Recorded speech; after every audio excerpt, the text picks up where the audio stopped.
Welcome to the Geekcentric podcast, and welcome to our spoiler-free review for Guillermo del Toro's Frankenstein.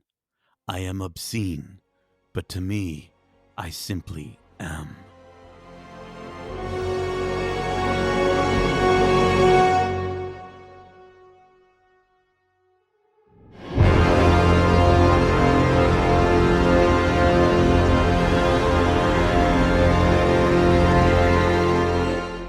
Welcome to the Geekcentric podcast. My name is Nate, and this is our spoiler-free review for Guillermo del Toro's Frankenstein. A huge thanks to our friends at the Toronto International Film Festival for having us at the festival this past September to watch this film early for review. This is part of our continued coverage of the Toronto International Film Festival, adding to some of the reviews we've already done. We've already got some reviews available, which I'll be mentioning at the end of this episode. But if you're joining us for the first time, we are Geekcentric, a podcast celebrating the world of movies, TV shows, games, and all things geek-centric.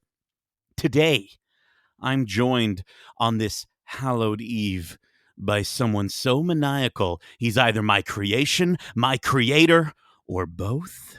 He's the decomposing, death-defying dude you don't want to mess with, Darcy, the haunting harbinger of hell, Hudson. That's a very spooky way to introduce me. I feel like we'd be the happy-go-lucky villagers being terrorized by the monster, not the creator or creation. Listen, I hope you don't take offense to this. I don't see any situation where you're a harbinger of hell. Like maybe on stage, like if you're rocking out with your hair, like in a metal way, but otherwise, I don't know if too many people would be too afraid of you. I like Disney and cartoons way too much to be a harbinger of hell. It's true. How are you feeling, dude? You feeling alive? Yeah, no, I mean, I'm looking forward to talking about some Frankenstein. It's been a long time coming, it feels, for Guillermo in this film, at least. So, absolutely. Yeah. Oh, we'll be talking about that for sure. And, we're talking about, like you said, Guillermo del Toro's Frankenstein, but it's adapted from Mary Shelley's Gothic masterpiece published in 1818. I'm aware. I didn't even realize there was time before the 1900s. It's wild to think how old this story is and how many times it's been adapted, how many iterations of the character we've had. Darcy, when you think of Frankenstein, besides maybe now this movie, what comes to mind? What is your Frankenstein touch point? Well, I mean, the first Frankenstein touchpoint I think everybody has is just an image of, Frankenstein at Halloween, which is very much that Universal Pictures inspired Frankenstein. But the character, when I got to know the monster behind the name, was when I actually, in high school, I had the chance to read Frankenstein as one of our independent study units or whatever. So again, reading that book and again, thinking about how old it is insane how relevant so many of those themes still are in a lot of things we see today. So I definitely get why this story keeps being told in so many iterations. I love that you read the book. I want to read the book after watching this movie and to hear how Guillermo del Toro talks about the book and his obsession with this story. I had the opportunity to attend the premiere for the movie. He was there. And he brought it up so many times. Mary Shelley only being, I think he said she was like 20 years old when she wrote this movie. 18 when she first was first published, and then 20 years when it got a second edition with her name attached to it. Amazing. And I misspoke there. I said when she wrote this movie. She did not write this movie, but in a way, she did. Darcy, I mean, I think a lot of people will think of Boris Karloff from the 1931 film. I know that's kind of like the classic sort of depiction of Frankenstein. For me, it's weird. I know we didn't have these as much in Canada. They've only recently come to Canada. But my touchstone for Frankenstein is Frankenberry. The cereal monster, just because I don't know, I love those cereal monsters so much, and it was just like such a I don't know, just like the purple of him being a color that usually I don't think Frankenstein should be purple. No, but he's certainly not a harbinger of hell unless you choke on some Frankenberry. But let's get into this movie. I'm going to start off with the synopsis. Then we're going to talk about the look and feel, the performances, the story, as we often do. Oscar-winning director Guillermo del Toro's visually sumptuous adaptation of Mary Shelley's Gothic masterpiece finds Oscar Isaac as the brilliant scientist whose unearthly creation, eerily and ingenuously conjured by Jacob Elordi, blurs the boundaries between life, death, and madness. The film is lovingly directed by Guillermo del Toro and stars Oscar Isaac, Jacob Elordi, Mia Goth, Christoph Waltz, Felix Kemmerer, Charles Dance, David Bradley, Lars Mikkelsen, Ralph Ineson, and Christian Convery. The film had its North American TIFF premiere on September 8th and is out now as a limited theatrical release as of today, October 17th, if you're listening to this on the day that we released it. And then finally, it'll be out globally on Netflix on November 7th, 2025. Can't come soon enough. Maybe I'll try to get out to the theater to watch this one again, but I do really want to see this in a place where I can pause it. You know what I mean? I want to take in all those details, because I think one of the big things with any Guillermo del Toro movie has so much to do with the look, the feel, the vibes, and just the attention to detail that he has. So I think that's the first place we should start. I think this film, we're going to talk about how it sort of showcases that detail in spades. But Darcy, kick us off. What did you think of the look and feel of Frankenstein?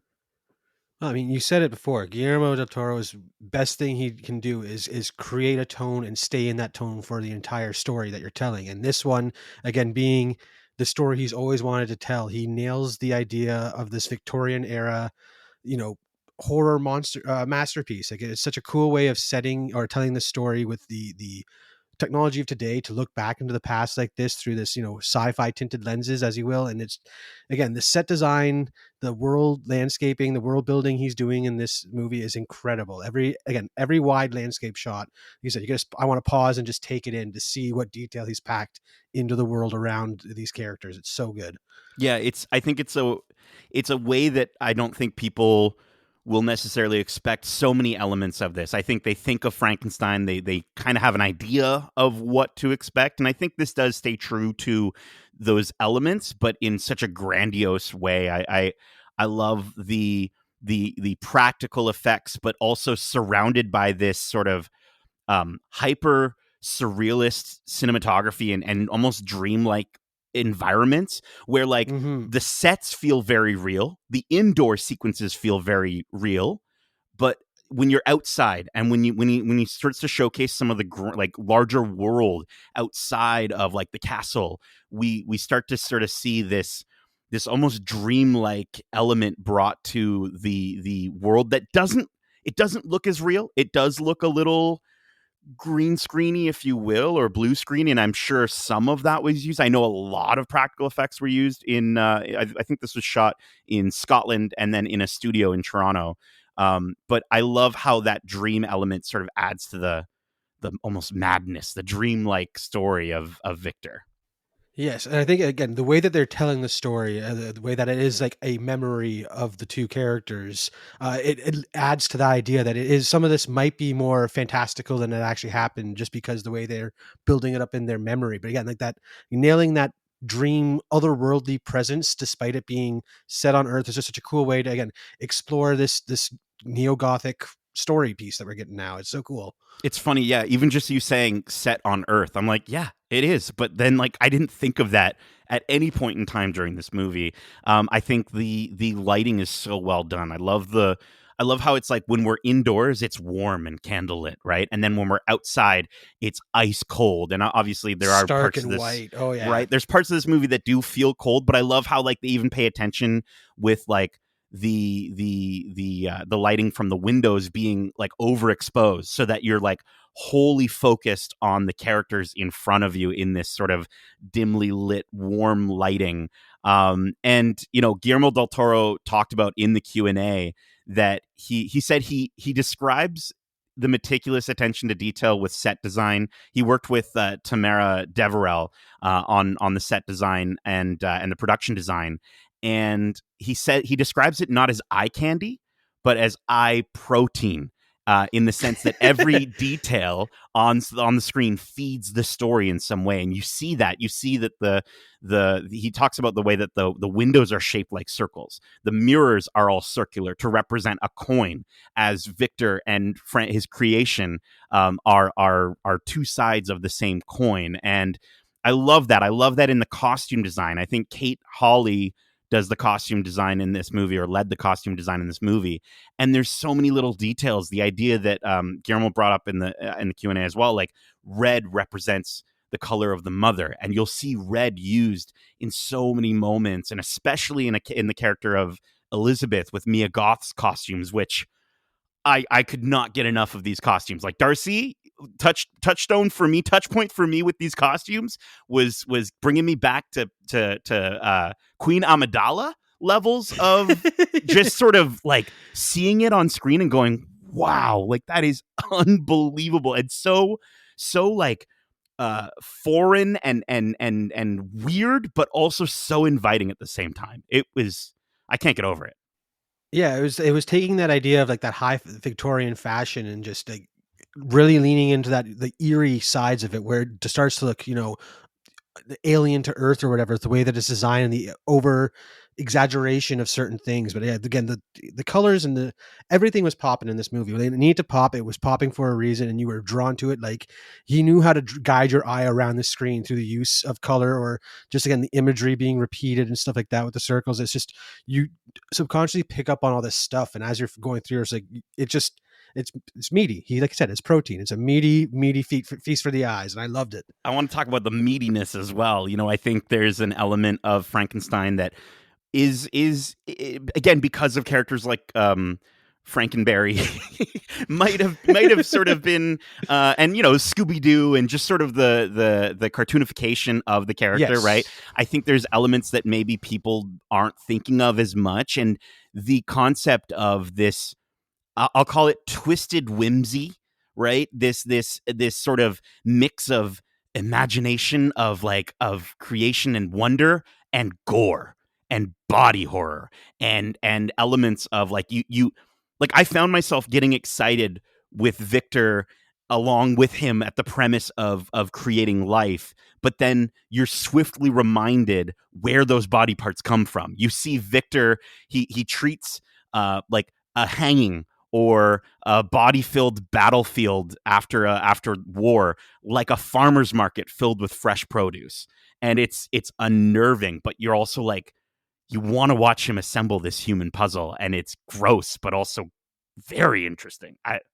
I was intrigued, but also my stomach was kind of like freaking out. Yeah, no, he does a great job of, again, making him seem human and something you want to root for, but also showing that dark side of what that wish could lead to, essentially. And it's, again, it goes back to the original story. And in the original story, he wasn't so blasé about death. He was more selective with his pickings, if you will, and or not as selective, just kind of took whatever he could get wherever he could get it. But it was still there. It's just the cockiness to try and play with life, and just the way that they show that through the visual imagery and how people view him as he goes on this quest is just, it's incredible.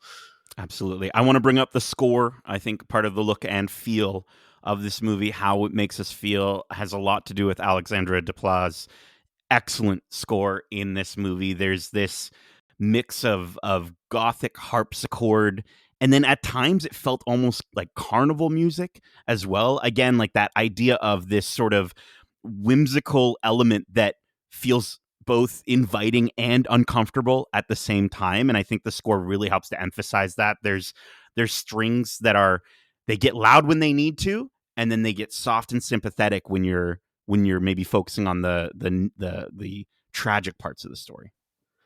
Yeah, no, it felt like a very traditional approach to the score, but it's weird when you're considering it's in this body horror, like sci-fi story, where you're getting it's giving scale and grandioseness to certain moments that usually are played with a cheesier horror. Like I said, the gore and stuff like that is typically played up for camp and stuff like that, whereas this is all done to evoke emotion, and the music just backs up everything you're seeing. It's a beautiful marriage between visuals and the sounds and stuff like that. I loved it.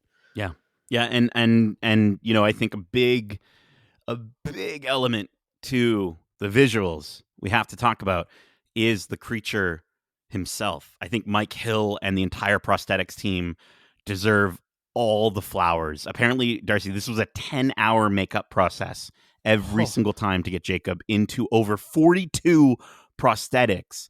And, I think this is, if you haven't I mean, I will commend the trailers, or at least some of the trailers. I don't know if I've seen all of them, for at least before I went to see the movie, doing a good enough job at hiding what the creature looks like. So I won't go too far into it, but I'll just say I think this is going to be a very different looking creature than you might expect. I think this is it's like gruesome, but then also there's an element that's so humanizing in the same way that he did with like the Pale Man in Pan's Labyrinth. I mean, that might be a little more grotesque, but then like the amphibian man in The Shape of Water, like there's this way that Del Toro is able to work with the creature design to kind of bring about this sort of like you've never connected with this character more than through these designs. And I mean, from little of what I have read in references from the Mary Shelley novel, and maybe you can elaborate on this a little bit more, I felt like this is very accurate. Am I wrong in thinking that? No, you are totally right. It's not very accurate, but it's probably one of the more accurate depictions we've seen. Again, that green skin, flat top stuff is very much a universal creation that kind of stuck around for the last, 100 years or going on 100 years now. Mm-hmm. Whereas Mary Shelley's original depiction was more closer to a cadaver with the paler, thin skin that you can see the muscles through type thing. And this creature definitely evokes those ideas where it is, again, a more modern take on it with, again, the different, again, ways that they're going about bringing this creature to life, and the story kind of reflects in the way the creature is shown. But again, I love the way that they are leaning towards the idea that this thing in the book, it's described as like being a lanky human but also not human looking thing. It's more flexible, more agile, and when you see Jacob Elordi's performance in this, the prosthetics, stuff like that, it adds to that. He feels human enough that you can relate to him, but you also has these movements that are like goes further than what a human body could do, and it's because of how he was put together. And I think it was so cool the way that they took this approach to telling the story, as opposed to, again, all the green Frankensteins that Guillermo has in his house. As we've seen his room of Frankenstein, he has universal Frankenstein everywhere, but he went closer to that original book, which is really cool. Yeah. Yeah. Again, it's just, it keeps coming up. The idea of terrifying, inviting, and sympathy all sort of melded into one. And again, so much of that, like you said, comes from the incredible performance by Jacob Elordi. Let's get into these performances. Let's talk about it. Darcy, what did you think of Jacob Elordi as the creature in this movie? I think he was awesome. He nailed the idea of this character being a victim first and foremost, and being infantile and juvenile as he's going on this story. And we see how humanity reacts to him defines who he is going forward, and how it's the father versus son mentality, and just the way he brings this innocence while also terrifying mentality to this character is such a cool. Again, it's very hard to be thinking of this character as a victim, which he is, and you can totally see it, but also watch him throw guys across a room and absolutely destroy like a whole platoon of people type thing. It's very cool to see him go to both extremes, and the way he does it is just, it lives up to the name of the Frankenstein's monster, or his Adam, if you will. Like it's so cool. Yeah. He stole the movie for me, I think. And that's not to say that any, like, we'll talk about Oscar Isaac, we'll talk about Mia Goth, but I think, like you said, the way he grows throughout this movie, like his physicality is changing and adapting, and you see the way that he learns in the way that Jacob Elordi performances in his face and in his body. You actually sort of understand, again, it's that like concept of eye candy, eye protein. I love that analogy that Guillermo made, but it's that element of like, just by watching him, not even hearing him necessarily, but just by even watching him, you're seeing how the character of the creature is learning more about himself by studying the humanity around him. And it's incredible. It's so good. I think the way that, like, 42 prosthetics on this guy, and yet through his face, through his eyes, you see the pain, the terror that he's experiencing. I love the way that you put it, Darcy, that juvenile element to this creature, but then just, again, equal parts terrifying, equal parts tragic. And I think I just love how much of him we got in this movie from a character standpoint. I think this is the most that I've ever connected with the character of Frankenstein's monster. I think again, a lot of that has to do with how he's written, but so much of it is in Jacob Elordi's incredible performance as well. Let's talk about the man who made that creature, Oscar Isaac, Victor Frankenstein. Darcy, what did you think of Victor in this movie? Again, I think he did a great job. He was the perfect pairing to go against Jacob Elordi's monster, in the sense that he nailed that, like as mentioned earlier, the cocky attitude of this man has power over life itself now, and the way that he views people in his life and uses them, and just how he uses bodies and stuff. He nailed that idea of cockiness, and to see him from his highest point of success, if you will, and his fall as he makes his creation, and how it affects him on his life going forward, is just, it's a beautiful mirroring to the growth we see in his monster. Again, it goes one on one, and Oscar Isaac does a great job of going to those places of a man broken by what he's done, and not being able to live with his choices. It was so cool. I loved it. Yeah, and I mean it's awesome because I think, like, Oscar Isaac was such a good choice because he's got that element of charisma, in the sense that he's kind of like a rock star version of Victor Frankenstein in this movie.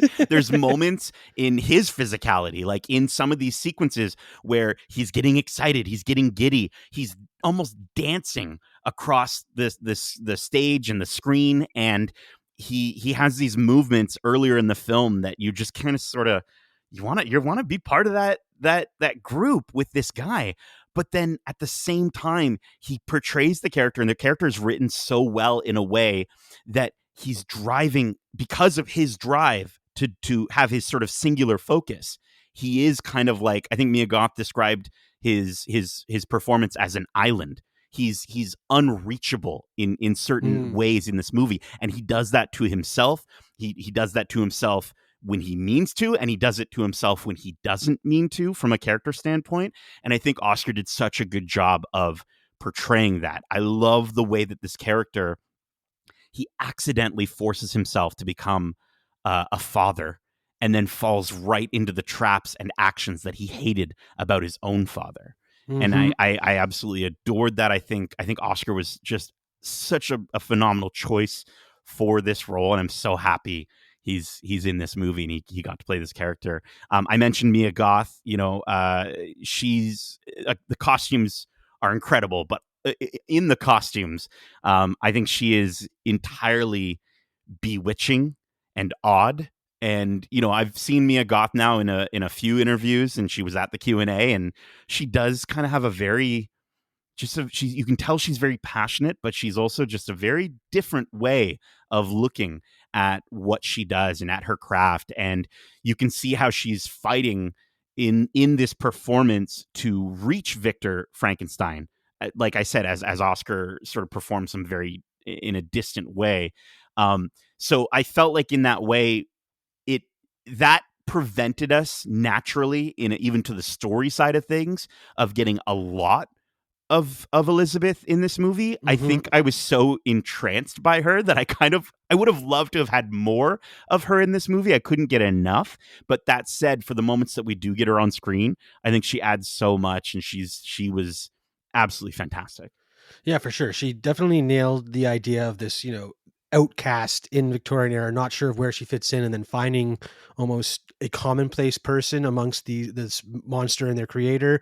It was a really cool journey to take the character on, and she did a great job of throwing herself fully into it and going to those places of unease, if you will, and comfort and when you should be feeling nervous and stuff like that. She played this character incredibly well, and I think a lot of it, again, like you said, I wish we had more time with her, although the time we do get is fantastic. Yeah, and I get it. Like, again, we'll talk about the length of this movie, the pacing of the movie when we talk about story in just a moment. But I get it. I understand. We only have so much to show, and we want to really focus in on the two main characters of Victor and the creature. Lastly, I wanted to mention Christoph Waltz in this movie. He has a little bit more of a part than a lot of the other actors that I mentioned at the top as Harlander.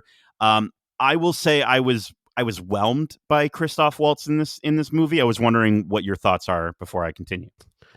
Yeah, I mean, he does a serviceable job. I mean, Christoph Waltz is a fantastic actor, and if you even give him crap, he'll probably do great. It's just his character in this movie. I don't know if it was a role that was a bit drawn out from the books, if you will. He kind of extended it and wrote a bit more to tell I guess more through point story, which Yeah. is weird considering that first story is incredible on its own. But yeah, again, I totally agree. I'm very much whelmed, and with the time we have in this movie, I feel like we could have spent it with other characters, i.e. Elizabeth, to get more from them as opposed to him. So yeah. Yeah, I think he does a good job with what he was given. I just think that from a character standpoint, like you said, like it just felt a little unnecessary. I think they used him as part of the trajectory for Victor to kind of showcase the how he's able to achieve what he's able to achieve, and sort of part of that sort of some of the turning points for the character. So I appreciated that. I just don't know. I mean, Christoph Waltz was just so Christoph Waltz in this role, and that I find it hard to not see Christoph Waltz when he's Christoph Waltz, and that's not a bad thing. It's just I just don't know if the combination of what felt like a little bit of an unnecessary amount of time with the character, like you said, and him being very Christoph Waltz, just I don't know, it didn't work as well for me. Let's talk about the story and the pacing of this movie. The film is structured into parts. Told from different perspectives. So it starts with a prelude, and then we have a part one talking from Victor's perspective, and then a part two from the creature's perspective. I know coming out of this movie afterwards, I certainly, listen, I drank a Sprite, and that was a big mistake because I didn't realize how big that Sprite was going to be when I bought it at the theater, and I was struggling because I really wanted to. I wanted to hear what they had to say. So not only did I stay through the entire 2.5 hour movie feeling like I really had to go, but then I also really wanted to see what they had to say. Thankfully, there was a slight delay in them coming on stage, so I was able to run to the washroom and come back. But I was feeling the length. I think from a lot of people who had seen the movie at TIFF, I had heard that was a point of contention, was the length and the pacing. I wanted to bring it to you and just ask, what are your thoughts on like the story, but also the length of this film? Overall, I love the way he told this story. He did change. I mean, he changed some things from the original novel, but I think the changes were, for the most part, welcome. Again, giving us more introspect into certain moments in these characters' lives that do kind of help define who they are by the end of the book, and by the movie. But I feel like, again, despite the movie being called Frankenstein, everyone really cares about the monster, and I feel like unfortunately the movie was skewed towards Frankenstein over his monster, and I feel like I would have liked a bit more time seeing this monster grow, because we get so little with him through Frankenstein's story, and then his story picks up sometime later. It feels like there's a bit of a disconnect that I feel like we could have really gotten more out of more time, at least with the monster. Yeah, I completely feel that. It's funny because in the theater, like again, I mentioned that it's structured in the sort of the 3-act sort of structure.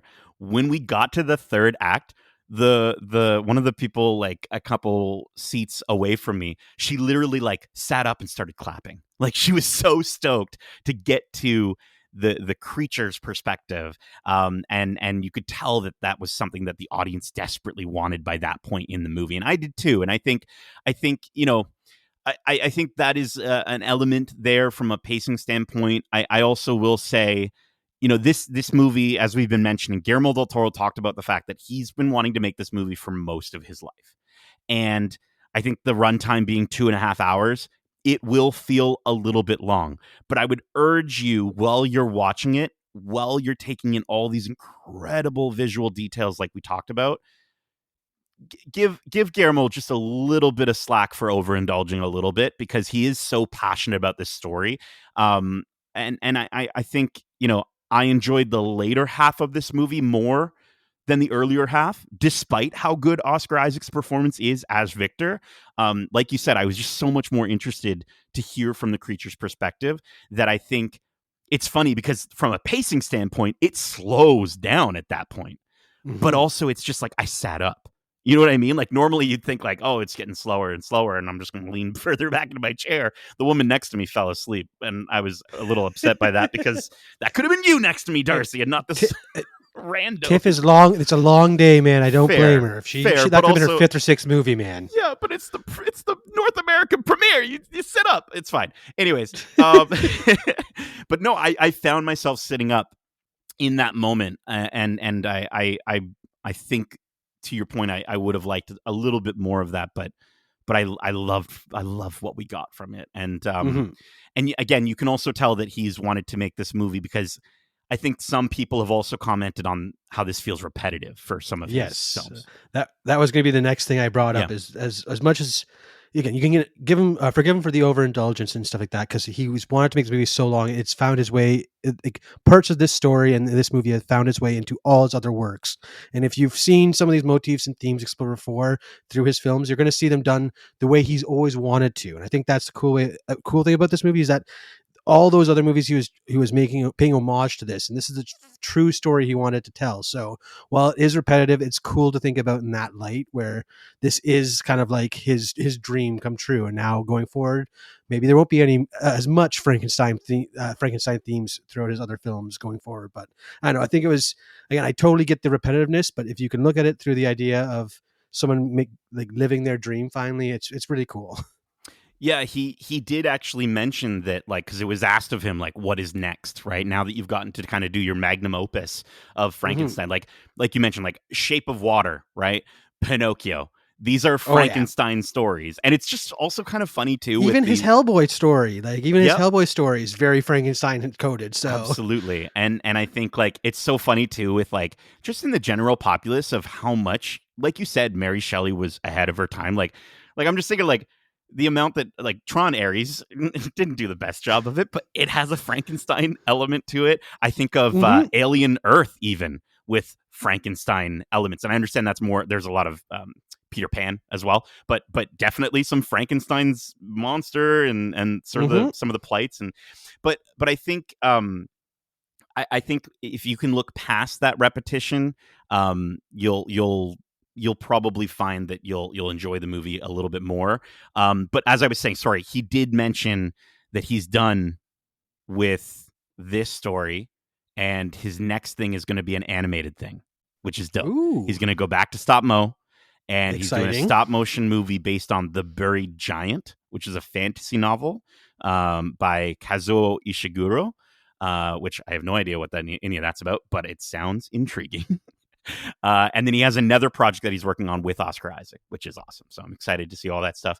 Darcy, let's get to our final thoughts and score on a scale of 1 to 5 stitched together body parts.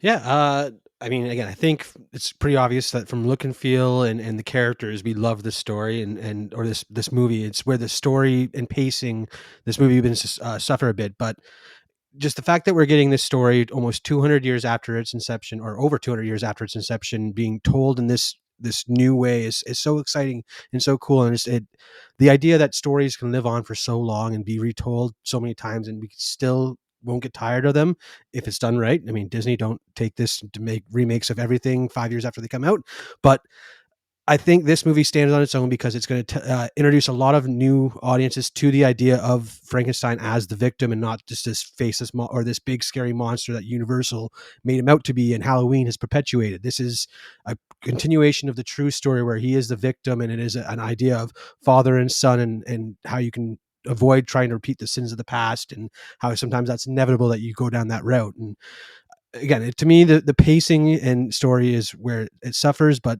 it is definitely worth watching. This is a solid 4 out of 5 stitched together body parts, or was it sewn together? Yeah, are they stitched or sewn? I don't. We'll Well, have I to mean, there's ask. no stitching in this one, so I don't know why we're saying Would that. you say Like, sewn together? Okay, we can say sewn together then. well, I mean, there's no sewing in this too. Like, oh, there is. There's Oh, how suturing. He does he said his stick it sutures are so together? good. Well, he just says his sutures are so good you can't see any visible stitch marks. So, Okay, like, okay, but then he stitches it. If you can't see the he stitch stitches marks, it. but Okay, he's yeah, yeah, okay. We'll yeah. go I with guess you're stitched. right. Okay, Stitched stitched together. together. Okay, solid 4 out of 5 stitched together body parts. Awesome. Yeah, dude. Like Guillermo del Toro in his movies does such a good job of pain and beauty complementing horror. Like that's like his thing, and he nails it in this movie. And I think the writing in this movie is so good, and it makes sense given the focus on this script is adapted from Mary Shelley's original novel. Again, I haven't read a ton of it, but what I have read and some of the earlier parts of the book that I just quickly perused, there's lines in this movie like silence, then merciful life. Or I mentioned one earlier, I am obscene, but to me, I simply am. And I don't know if those are directly pulled from the book or if they are made for this movie. But the beautiful part is I can't tell. and I think that's so intentional. I think so much of this movie is so lovingly crafted. And I love the way that this script just sort of helps you to connect to these characters, even though at times they're so distant from each other. I connected with this movie quite a bit. I don't think, like you said, I don't think the pacing and the runtime, I don't think it's perfect. I think, again, we could have spent a little more time with the creature. I would have loved to have. And I think that there were some elements that were brought in a little unnecessarily, like the character of Harlander and the exploration of that character. But the level of detail put into the script, the cinematography, the costuming, the creature design, the sets, the production design, it's so lovingly crafted and so meticulous. And then you throw in the score from Alexander Desplat and these excellent performances. You get this dreamy nightmare love letter project that comes together in a result that I really, really enjoyed. I think it's so much more than a monster movie. And so if you're going into this expecting more of a traditional scary monster movie, that's not what this is. And I loved it for that. So I'm giving Guillermo del Toro's Frankenstein 4.5 stitched together body parts out of 5. Had a really, really good time with this one. But that is it for our spoiler-free review for Guillermo del Toro's Frankenstein. We hope you enjoyed it. And if you want to share your thoughts on this movie or any of the movies or series we cover, well, let me but bring Darcy to life through a series of meticulous, perhaps forbidden experiments, until at last a bolt of celestial fire courses through the wires of my creation, awakening him from the stillness of death.